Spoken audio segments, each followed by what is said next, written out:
Key, not only was he a shitty slave owner and a racist piece of shit, but he also killed a white guy, an abolitionist, Dr. Reuben Crandall. Remember that name. When you say the name of the deceased to the earth, they're still alive. Dr. Reuben Crandall. Dr. Reuben Crandall was an abolitionist, and he had some abolitionist papers in his private lockbox inside the privacy of his own home. Dr. Reuben Crandall. Remember that name, okay? Because his crime was just having pieces of paper. An abolitionist is a anti-slavery person, someone who believed that slavery was bullshit, and it was bullshit. I think we're going to look at the war on drugs. We're going to look at child abuse the same way we look at slavery. Slavery was wrong in all of its forms. That's a big old black guy on George Washington, big old black guy on Thomas Jefferson. They owned people because they said that they were property. And Thomas Jefferson was even fucking one of his. Had some kids from her.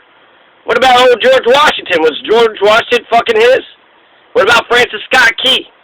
Did any of them get a little taste without any permission? What's that when you get sex without getting consent? Oh yeah, rape. So Frank Scott Key, he could have been a rapist. He could have been raping those slaves. He owned one slave in 1800. He owned 6 slaves in 1820. And he also killed an abolitionist. He killed Dr. Reuben Crandall, and I'll get to that in a second. First, I'm going to go ahead and recap everything that we know. So we know that the Star Spangled Banner is bloated and bulky, and it's complicated. It's this old drinking song. It's sung to the melody of a British drinking song, which is ironic because it was most of the main thrust is against the British, but really the ire, the main, it was mostly against the British because the war 1812, this was in 1814, which was a tie, but that's a loss. If you start a war and then you stop the war, 60%, a lot of people died, okay? So, what do we know? What do we know about this? Let's see. It was a drinking song, a British drinking song, which is ironic. It's bulky. It doesn't make any sense. Let's see what it says. Oh, say, can you see by the dawn's early light? Okay, oh, say, can you see? Oh, say, can you see? I don't even know what you're trying to say. Oh, say, can you see? What so proudly we hailed at the twilight's last gleaming. So we saw what we saw in the morning that we saw at night. Whose broad stripes and bright stars through the perilous fight? Perilous fight. So there's this bloody fight, and then you still see the flag. Now, over the ramparts we watched were so gallantly streaming. Over the ramparts we watched were so gallantly streaming. A rampart, I had to look that up. A rampart is a wall. So over the ramparts we watched were so gallantly streaming. So I guess the flag is gallantly streaming. But why is he not in the battle? Why is he watching this thing? Oh, yeah, because he was on the British ships wining and dining and eating. And, there was some prisoner exchange thing. So he was actually a protected military official who tried to get William Beans. So he was watching. He wasn't even part of the fucking fight. He was a lieutenant, but he got his ass kicked by these black Marines. And then that's why the third stanza comes up, because at the very apex, at its climax, the Star Spangled Banner says, yeah, fuck the British, but fuck those black Marines, man. Fuck them black Marines. Holy shit. Motherfucking black Marines. First they want to, they don't like our slavery. They don't like our system, so they ran over to the British side, and now they beat the shit out of old Frank Key at the Battle of Bladensburg. So at the Battle of Bladensburg, old Frank Key gets his ass kicked, and he's running away. And old Frank Key, Bladensburg eventually leads to Washington, D.C. being sacked, and White House, and the Library of Congress, and the President's House. They all get burnt down to the ground. So the worst military defeat in U.S. history was brought about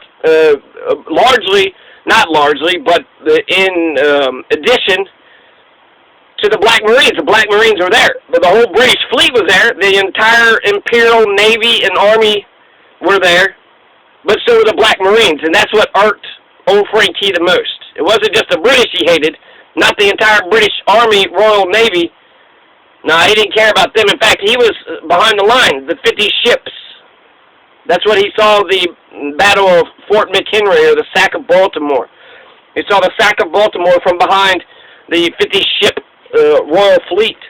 So he was watching a fucking battle. It kind of reminds me of those aristocrats who sat down to watch the soldiers kill each other. Let's have a picnic. Yeah, the soldiers are going to go kill each other on that hill right there. Oh, Mama, I really want to see this. It's going to be a good old time. What? Why are you having picnics? What the fuck are you all doing? Do you not understand war? And whoever they were picnicking for, I mean, those motherfuckers, as soon as they got, or they should have just attacked them directly. It's like, wait a second, they got guns. They just got they got food. Let's go after them picnicking motherfuckers. Could you imagine being a soldier fighting bloodshed while these motherfuckers are just sitting there watching? Jesus Christ, man. So over the ramparts we watched. He was watching over the walls. And then, let's see, on the shore dimly seen through the mist of the deep, where the foe's haughty host in dread silence reposes. What is that which the breeze over the towering steep, as it fitfully blows, half conceals, half discloses? No American knows anything about any of these words. They don't understand a fucking thing about it. It's just, it's our national anthem, go along with it, who gives a damn? Okay? Where is the band who so vauntingly swore that the havoc of war and the battle's confusion, a home and country should leave us no more? Their blood was washed out, their foul footsteps pollution. No refuge could save the hireling and slave from the terror of flight or the gloom of the grave.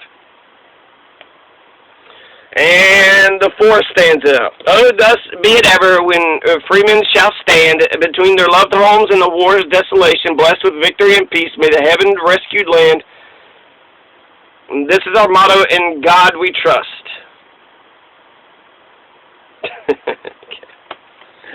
Alright, well, fuck that too, okay?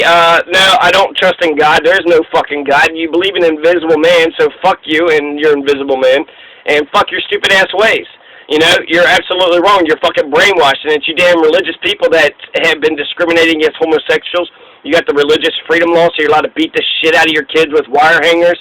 Let's see, what else? The bathroom, bully law. You want to go ahead and bully transgendered students. You guys are discriminating pieces of shit.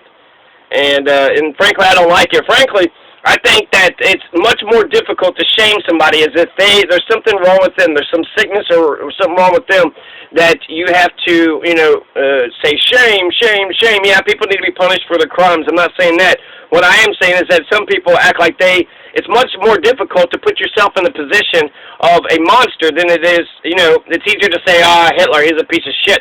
Well, he's a human being. So if anything, Hitler actually represents the ugliness that is within us.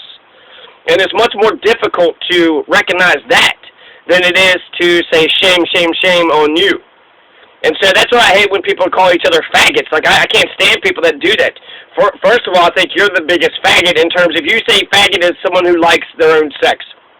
Well, there's a study done that says that the person who's turned on the most is the homophobic people, the people that are, that's gross, I don't like, that's nasty. People who act like that, you're the biggest homosexuals out here. And that would make you the faggot. That would make you the fucking faggot. In fact, it makes me think of that old hit dog barks. A hit dog will holler. And a hit dog will holler just means if I say something about, you act like because you hate gay people, that somehow means you're not a gay person. Ew, that's gross. Look at that. Man, that's gross. It is gross. I mean, it's not gross. It is what it is. See, I don't want to get into that fucking thing. I don't want to play your stupid games. So what? I have to be a fag, not be a fag? I got to play your games? I'm not going to play your games. I don't like your games. I think your games are stupid. Now, here's my thing is I think that every person has a percentage that they love women and they love men. And so we all are sort of, we're all bi. Every one of us are bisexual. Now, I know what I look at when it comes to my pornography of choice. And so I'm very secure in my masculinity. I'm very secure in my masculinity. I just hate people who are like that. Faggot, you fucking faggot. Okay, no, you're a bitch, faggot, fucking nigger. And then, that's oppressors. That's your tyrannical oppressors. You're not going to like that. It's going to offend you, but I think you need to be offended, oppressors. Fuck you, oppressive motherfuckers. I'm not going to subscribe to your fucking way of thinking. So you're the biggest faggot out here, but I don't even like, I don't even like saying it like that. the way I like to say it is essentially that we all got a small percentage in us, and so they, that's their main thrust is that they like the people of their own sex. They probably could show some love to the person of the opposite sex. Yeah, sure. But that's, I just think that the way that they, the name-calling person, it's like they're trying to shame that other person and act like because you hate gay people so much, you're not gay. Now you're the biggest queers out here. You're the biggest faggots out here. So you're the faggot. You're the faggot. And the nigger thing, comes from James Baldwin, old intellectual thinker in 1970. He was like, I know that I'm not the nigger, and if what they say is true, that what people project upon others is actually tells a certain truth about yourself, well, I'm not the nigger, and you're the nigger. The white supremacists are the niggers, and the homophobic people are the faggots. And so that's where I stand on that. And I'm not sure where I'm going with all. Oh yeah, this song sucks. So fuck